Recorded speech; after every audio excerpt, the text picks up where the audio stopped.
आज से हम लोग जो है चैप्टर वाइज रिवीजन से स्टार्ट करेंगे। तो सबसे पहले जो है पहला चैप्टर हम लोग का जो है क्लास 10 का है, वो वास्तविक संख्या है। पहले तो हम लोग डिटेल रिवीजन करेंगे, मतलब पूरे तरीके से सब हर एक टॉपिक को जो है रिवाइज करेंगे। तो चैप्टर नंबर 1 जो है उसका नाम है वास्तविक संख्या, या जो है रियल नंबर। इसको जानने से पहले कुछ कॉन्सेप्ट जानना होगा। जैसे हम लोग पढ़ेंगे कि इसमें सबसे पहले इंट्रो देखेंगे। इंट्रोडक्शन का मतलब कि जो क्लास 9 में हम लोग पढ़े थे कि जैसे प्राकृतिक संख्या होती है, सम संख्या होती है, विषम संख्या होती है, पूर्ण संख्या होती है, पूर्णांक होता है, पूर्णांक के प्रकार, भाज्य संख्या, अभाज्य संख्या, सहाभाज्य या को प्राइम नंबर क्या होता है, उसके बाद द्विक क्या होता है, ट्विन प्राइम क्या होता है, साथ में लास्ट में हम लोग जो है परिमेय संख्या और अपरिमेय संख्या, और परिमेय के साथ साथ एक संख्या और पढ़ेंगे जिसको बोलते हैं समतुल्य परिमेय संख्या या इक्विवेलेंट प्राइम नंबर। समतुल्य परिमेय संख्या के बाद जो है हम लोग पढ़ेंगे क्या, जो कि है अपरिमेय संख्या। तो अपरिमेय संख्या में उसमें कुछ प्रॉपर्टी भी उसकी पढ़ेंगे कि अपरिमेय संख्या किसे कहेंगे। उसके बाद जो है कुछ नोट्स में पॉइंट लिखाएंगे, तो इतने। और उसके बाद जो है हम लोग पढ़ेंगे दशमलव प्रसार या डेसिमल फ्रेक्शन। तो डेसिमल्स क्या होता है, जैसे एक टर्मिनेटिंग होता है, शांत होता है, अशांत होता है। उसके भी दो प्रकार होते हैं शांत के, एक आवर्ती होता है या रिकरिंग और नॉन रिकरिंग, ये या उसी को बोला जाता है रिपीटिंग नॉन रिपीटिंग, तो मतलब आवर्ती और अनावर्ती। अब इसके बाद हम लोग जो है अपना चैप्टर स्टार्ट करेंगे जो कि है वास्तविक संख्या। मतलब इतना पहले भूमिका में रहेगा कि इतना डिटेल आप लोग को पता होना चाहिए, तब जा करके आप लोग वास्तविक संख्या पढ़ने के लिए तैयार होंगे। अब जब वास्तविक संख्या पढ़ाएंगे तो फिर उसमें वास्तविक संख्या किसे कहते हैं, जैसे परिमेय और अपरिमेय संख्याएँ होंगी, तो जब दोनों को शामिल किया जाएगा तो अपने को वास्तविक संख्या मिलेगी। और परिमेय संख्या क्या होती है, प्राकृतिक संख्या होती है, पूर्ण संख्या होती है या पूर्णांक होता है, या तीनों को मिलाने के बाद अपने को परिमेय संख्या मिलती है। और उसके बाद हम लोग पढ़ेंगे पाइथागोरस प्रमेय। पाइथागोरस प्रमेय आखिर होता क्या है, और हम लोग उसके बाद जो है रेशनलाइजेशन करेंगे, परिमेयीकरण। अब परिमेयीकरण कब करते हैं, और उसके बाद जैसे अगर मान लीजिए कि कोई संख्या है, एक संख्या मान लीजिए अपने जैसे 1/2 हो गया, या √2 हो गया, या √3 हो गया, या √2 प्लस √3 हो गया, या 1/√2 हो गया, या 1/√3 प्लस √2 हो गया। अब इसमें से परिमेयीकरण किसका करेंगे, ये चीज़ जाननी, या फिर परिमेयीकरण होता क्या है और किसका किया जाता है, ठीक है। और उसके बाद जो है परिमेयीकरण के बाद हम पढ़ेंगे शांत और अशांत दशमलव, मतलब कि शांत दशमलव कौन सा होगा, अशांत कौन सा होगा, उसकी पहचान करना होगा। तो दशमलव तो हम पहले पढ़ चुके हैं, लेकिन शांत और अशांत दशमलव का मतलब जैसे आप 0.5, 5 के बाद कोई संख्या आ रही है, नहीं आ रही है, मतलब शांत है। 0.333 आता जा रहा है, इसका मतलब अशांत है, मतलब बार बार आ रहा है। तो इसकी पहचान जब भी बाई क्यू के रूप में कोई संख्या दी होगी, जैसे मान लीजिए 3/5, शांत होगा क्या शांत होगा, ये तो छोटा है, भाग दे के निकाल लीजिएगा। मान लीजिए 25 बटे में 55,000, शांत होगा क्या शांत होगा, मतलब कोई भी संख्या रहेगी कैसे शांत होगी, कैसे अशांत दशमलव होगी, उसकी पहचान करना एक ऑब्जेक्टिव क्वेश्चन रहेगा। उसके बाद जो है शांत अशांत के बाद हम लोग कुछ देखेंगे वास्तविक संख्याओं के घातांक नियम, मतलब आखिर घातांक नियम होते क्या है। वास्तविक संख्याओं के घातांक नियम का मतलब जैसे यदि 2⁵ इंटू में 2, अगर मान लीजिए 2⁵ प्लस इंटू में 2⁵3 लेते, तो इसको नियम जब तक हमको नहीं पता होगा कि अगर दो संख्याएं गुणे में होंगी और उनके जो है बेस बराबर होंगे तो घातें क्या हो जाती हैं, जुड़ जाती हैं, आधार बराबर है, तो इसका मतलब 2 कितना आ जाएगा, 8 आ जाएगा। ऐसे ही 8 नियम है, इन सब नियम को जो है जानना होगा। जैसे a⁴m इंटू a⁴n बराबर a⁴m प्लस n एग्जाम्पल के साथ में बताया जाएगा। इसके बाद जो है हम लोग आएंगे अगले टॉपिक। अगला टॉपिक है अब क्लास 10th की जो प्रमेय दी हुई है, प्रमेय कौन कौन सी हैं। तो प्रमेय अपने पास क्लास 10th के चैप्टर नंबर 1 में जो है टोटल 7 प्रमेय है। पहली प्रमेय है जो है कि यदि कभी भी, पहली प्रमेय जो है प्रमेय नंबर 1 जो है, जिसको बोलता है तो लोग यूक्लिड विभाजन प्रमेयिका या यूक्लिड डिवीजन लेमा, ठीक है। तो इसी को बोलते हैं यूक्लिड विभाजन प्रमेयिका।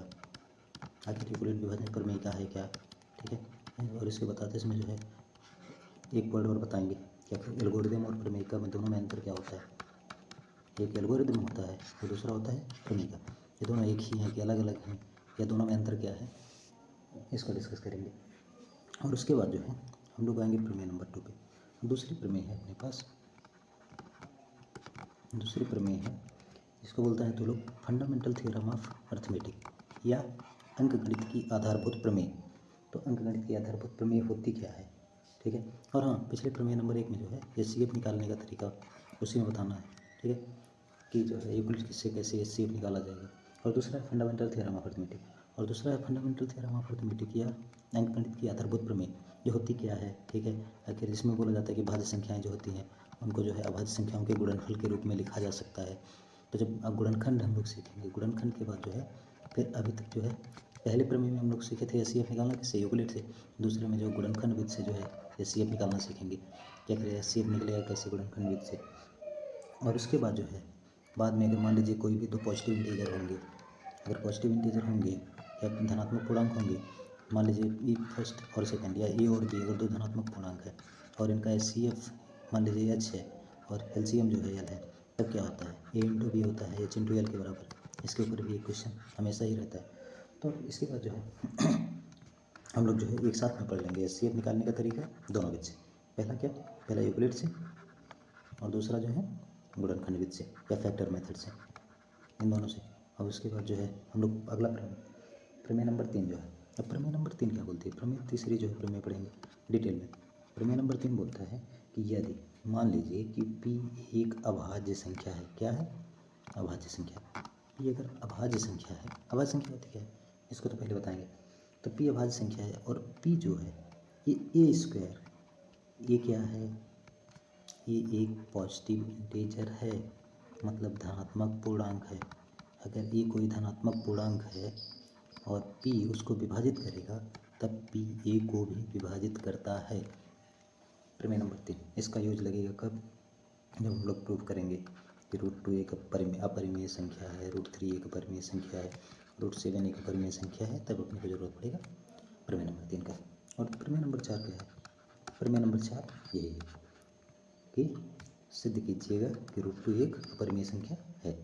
अब देखिए अपरिमेय और परिमेय जो अपरिमेय सिद्ध करना होता है इसमें 3 टाइप का क्वेश्चन बनता है। टाइप 1 में अपने पास बनेगा, पहला टाइप बनेगा कि √2, √3, √5, √7, ठीक है। ज़्यादातर √2 √3 मिलेगा या तो √7, इनमें से चारों में से कोई एक मिलेगा। इसको सिद्ध करना होता है कि क्या है, अपरिमेय है, ठीक है। इसका तरीका बताएंगे। और दूसरा जो है टाइप अपने को मिलता है, दूसरा टाइप मिलेगा कि मान लीजिए अगर एक ऐसा दिया है कि सिद्ध कीजिए कि 3 + √5 एक अपरिमेय संख्या है। और समझ में आ रहा है, मतलब दूसरा टाइप में मिलेगा अपने को या तो प्लस मिलेगा या तो माइनस। मतलब दे दिया 3 + √2 या 3 - √2 या 5 + √3, 5 - √3। अगर इसको ऐसे टाइप में सिद्ध करना होगा तो ये किस टाइप में आएगा, टाइप 2 में। और टाइप 3 जो है, टाइप 3 में रहेगा कि कोई भी दो संख्याएं होंगी, मान लीजिए 3 है इंटू √2, बात समझ में आ रहा है, या 5√3, मतलब या तो संख्या यहाँ पे इंटू में है या फिर जो है 3/√2 या फिर 5/√3। मतलब जब अपने को गुणा या भाग मिलेगा तो ये तीसरा टाइप होगा जिसको सिद्ध करना होगा क्या, अपरिमेय। तो इस सिद्ध करने के लिए तीनों टाइप के क्वेश्चन में बताया जाएगा एक एक करके। और उसके बाद जो है हम लोग आएंगे अगले टॉपिक। अगला टॉपिक जो हमको मिलेगा या अगला प्रमेय जो मिलेगा वो है प्रमेय नंबर 5। प्रमेय नंबर 5 में क्या मिलेगा कि जैसे देगा कि यदि मान लीजिए, ठीक है, कि x कोई एक ऐसी परिमेय संख्या है, मान लीजिए कि x है, कौन सी संख्या है, परिमेय संख्या। परिमेय संख्या का मतलब इसे p/q के रूप में लिखा जा सकता है, जहाँ p और q बिलोंग्स करते हैं किससे, इंटीजर से, और p और q क्या नाम, को प्राइम नंबर है या सहभाज्य संख्याएं हैं। सहभाज्य संख्या का मतलब जिसका HCF 1 हो। तो अगर ऐसे हैं तो बोल रहा है कि अगर इसका कोई संख्या है, इसका मतलब प्रमेय नंबर 5 में है कि अगर ये x कोई संख्या है जिसका दशमलव प्रसार कैसा है, शांत है। अगर दशमलव प्रसार शांत है या टर्मिनेटिंग है, ठीक है, तब इसे p/q के रूप में लिखा जा सकता है, जहाँ q जो होती है वो 2 की पावर m और इंटू में 5 की पावर n के रूप का होता है, अगर ऐसा है तो। और दूसरा प्रमेय नंबर 6 क्या बोलता है, प्रमेय 6 कहता है कि अगर मान लीजिए, ठीक है, ऐसे ही कोई संख्या कि कोई भी एक संख्या है जो कि p/q के रूप में है, ठीक है, और वहाँ पे q जो है वो 2 की पावर m इंटू 5 की पावर n के रूप का है। अगर ऐसा है जहाँ m और n जो हैं वो क्या है, नॉन नेगेटिव इंटीजर, मतलब ऋणेतर पूर्णांक, मतलब नेगेटिव पूर्णांक नहीं है, नेगेटिव नहीं है, ठीक है, या तो शून्य है या फिर क्या है, पॉजिटिव है। तब क्या होता है, तब यक्स जो है संख्या है, इसका दशमलव प्रसार शांत होता है। मतलब इसमें दिया था दशमलव प्रसार पहले दिया था, तब उसको पीवीटी क्यू के रूप में हम लोग लिख लिए थे, लेकिन यहाँ पे उल्टा दिया है कि संख्या अपने को पीवीटी क्यू के रूप में दी है, और अगर क्यू जो है 2m 5n के रूप का होता है, जहाँ m और n जो है नॉन नेगेटिव इंटीजर होता है, तब यक्स जो संख्या होती है इसका दशमलव प्रसार कैसा होता है, शांत होता है। और लास्ट में है अपने पास प्रमेय नंबर 7। प्रमेय नंबर 7 है, जिसमें जो है बोला गया है कि यदि मान लीजिए कोई एक संख्या है जो कि पीवीटी क्यू के रूप में दी गई है, और क्यू जो है, ठीक है, वह क्यू का जो अभाज्य गुणनखंड है वो 2:m × 5n की रूप का नहीं है। मतलब इस प्रकार का नहीं है जहाँ m और n जो है वो नॉन नेगेटिव इंटीजर है, वही है कि ऋणेतर पूर्णांक है। तब क्या होता है, अगर ऋणेतर पूर्णांक होते हैं तब जो यक्स होता है उसका जो दशमलव प्रसार होता है, मतलब यक्स का दशमलव प्रसार जो होगा वह जो है अशांत आवर्ती होगा। मतलब यक्स का दशमलव प्रसार कैसा होगा, अशांत आवर्ती, ठीक है। ये था अपने पास पूरा प्रमेय। तो ये पूरा समरी था, और डिटेल वीडियो जो है इसके बाद वाली वीडियो में रहेगा, लेकिन थोड़ा सा वीडियो लंबा होगा, हो सकता है पार्ट में रहे कि जो है एक भाग में जो है आप लोग का जो बेसिक है, जो भूमिका वाला है वो वाला रहेगा एक पार्ट में, और उसके बाद जो है प्रमेय नंबर 1 से लेकर के और प्रमेय नंबर 2 तक या 3 तक जो है एक में रह जाएगा, और वास्तविक संख्या के बारे में, और उसके बाद रेशनलाइजेशन, मतलब इस भी एक मतलब हो सकता है 2 से 3 वीडियो में जो है पूरा चैप्टर कंप्लीट हो। और उसके बाद लास्ट में ये भी बताएंगे कि मान लीजिए ये तो उन लोगों के लिए है जो लोग एक भी क्वेश्चन छोड़ना नहीं चाह रहा है, मतलब वो चाह रहा है नहीं मेरा अगर वास्तविक संख्या से कहीं भी चैप्टर से क्वेश्चन आए तो मेरा क्वेश्चन बनना चाहिए। अगर मान लीजिए कि किसी को कम पढ़ना है, कम क्वेश्चन, ठीक है, हमको उतना ही पढ़ना है जितना आ जाए, तो देखिएगा, तो इसमें से जो अपने पास टॉपिक हैं एक एक करके टॉपिक हम बताते जाते हैं शुरू से लेकर के। सबसे पहला टॉपिक बेसिक, तो सबको जानना पड़ेगा। बेसिक के बाद जो है पहला क्वेश्चन अपने को जो मिलेगा, ठीक है, वो यूक्लिड से मिल जाता है, ठीक है। यूक्लिड जो यहाँ पर पढ़ा है, यूक्लिड से एचसीएफ निकालना, ठीक है, 2 नंबर एल्गोरिथम। और उसके बाद जो है फिर दूसरा क्वेश्चन जो मिलेगा फंडामेंटल थ्योरम ऑफ अर्थमेटिक का यूज देता है, और दूसरा क्वेश्चन यहाँ से मिल जाएगा, पहली संख्या गुणे दूसरी संख्या बराबर एलसीएम और इनटू में एचसीएफ। और तीसरा जो है एक पूछता है कि √2 या √5 सिद्ध कीजिए कि एक अपरिमेय संख्या है। तो अगर किसी को कम पढ़ना है, मतलब जिसको डिटेल में पूरा नहीं पढ़ना है, थोड़ा सा पढ़ के निकाल, तो वो लोग टाइप 1 कवर करेगा, टाइप 2 और 3 छोड़ सकता है।